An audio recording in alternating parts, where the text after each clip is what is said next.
Hello guys, তোমরা কেমন আছো? আশা করি ভালো আছো। আমিও ভালো আছি। আমি হচ্ছে পিঙ্কি। আর আজকে যেন খুব ইমোশনাল একটা দিন, কারণ কথায় চলে যাচ্ছিল ওর বাড়িতে, হাওড়া বালতিকড়ি বকুলতলা।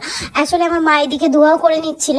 আর সত্যি বলতে গেলে গছাই একটা আমাদের এমন একটা দিক, আমার মার ছোট বোনের ছেলে, যে অনেক দিনই থাকতো, ছোটবেলায় তো যেন এখানেই থাকতো। আর আমার মা প্রচন্ড পরিমাণে কাঁদছিল।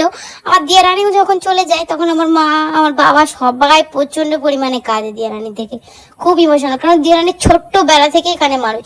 আর গছায়ও প্রায় প্রায় ছোট্টবেলায় এখানেই থাকতো, জানো। এখানে মাসি, তারপরে আমার মা আর কি মা, তারপরে পাপা দাদা সবাই ওকে খুব ভালোবাসে, এমনকি আমিও ভালোবাসি, আমি ওর সাথে খেলতে ভালোবাসি।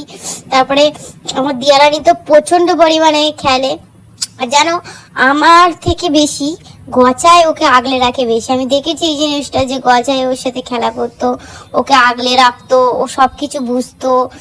আর আমাদের দিয়ারানি একটু হিংসুকে টাইপের, একটু হিংসা করতো, বাট গজাই খুব মানে ফ্রেন্ডলি। তো যাই হোক, আর এইদিকে বলতে বলে আমার প্রচন্ড পরিমাণে কাজ হয়ে যাচ্ছিল সত্যি।